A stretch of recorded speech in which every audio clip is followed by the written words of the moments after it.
Hello again everyone, and welcome to the third devlog of my Dungeon Crawler Tower Defense hybrid game. Last week I said I would start working on adding content, and that's exactly what I've been doing. The first bit of content I added is 4 new tower types. The first of these is a common melee tower, the Spin Tower, which damages and knocks back any enemies that come close to it. I found that it's really effective to place these in a wall formation so that enemies can't get by at all.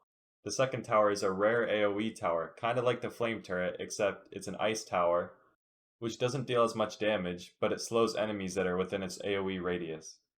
It isn't that good on its own, but if you combine it with another higher damage tower, it can be super effective. The third one is an uncommon support tower, which grants an attack speed and damage bonus to nearby turrets. Right now it's a little boring, but there's tons of ways to make it interesting once I start adding tower upgrades. And finally, there's a Tesla Tower, which is currently the rarest tower in the game. Placing multiple Tesla towers near each other creates a beam electricity in between all of them, which quickly melts any enemy that steps into it. This is definitely my favorite one since you can make all sorts of cool shapes with it. The next thing I did to add some content is working on redesigning the rooms. I made it so that rooms can be any shape or size and still work. And I also made all the walls thin. This ended up taking way more time than expected since I had to account for every scenario that a wall could be placed in. When I was done with that, I also added a wood wall. I made the rooms darker overall, which really adds to the atmosphere of the dungeon. Here are some of the rooms that I have so far. The maze room is completely dark apart from a small ring around the player, and there are a couple chests hidden throughout the whole maze. It's up to the player if they want to spend the time looking for the 2 chests or if they just want to pass through. Another room is the trap room. There's a good item in the middle of the floor, but upon taking it, a ton of enemies are spawned around the player. I think it's way more interesting than just a simple loot room. I redesigned the shop room to be made of wood, and it's a little smaller, since it just feels a lot more welcoming that way. I also made a room in the shape of a big donut that just has enemies spawning throughout it. Another thing I added around the same time is spike traps. I plan to add traps and destructibles like crates and things around the map just to make it a lot more interesting. I put these spike traps into a dark room with archer enemies, and this is definitely going to be removed since it's super annoying. I'll have to work on finding better ways to use the traps. I also added 3 new enemies. First is an ice wizard that charges up an attack to release 3 snowflakes that travel towards the player in a wave.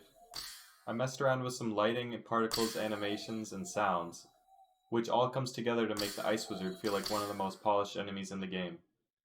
Next I added a bat. They spawn in large groups and chase after the player. On their own they aren't that strong, but they have strength in numbers. The last enemy I added is my first attempt at more of a boss type enemy. It flies around the arena really fast, shooting out 2 streams of fire that create lingering pools on the ground. Overall, the addition of these 3 enemies allows me to add a lot more variety to the waves, but of course I'll still add many more in the future. Finally, the last piece of content I added is 2 new relics. The first of these is called Armored Boot. Right now it gives the player 5 armor and also increases any other armor by 25%. However, it also slows the player's movement speed by 25%. As a result, it allows the player to become much tankier at the cost of movement speed. The next one is a red tier relic called the Omni Jewel. It gives a 10% boost to players' damage, attack speed, health, and armor, with no drawbacks. This relic will always provide a huge benefit when you find it, which is why I made it so rare. You may have noticed that I also added some new UI features this week. These include an improved inventory with new icons, range indicators when placing towers, and numbers that pop up when anything takes damage. I also made it so that hovering over an item on the ground shows you its stats, so you don't have to pick up every item just to see what stats they might have. Anyways, that's everything that I've added in the past couple of weeks. As always, if you're interested in seeing what I add in the future, make sure to subscribe. If you have any feedback or suggestions, make sure to leave them in the comments below. Thanks for watching, everyone.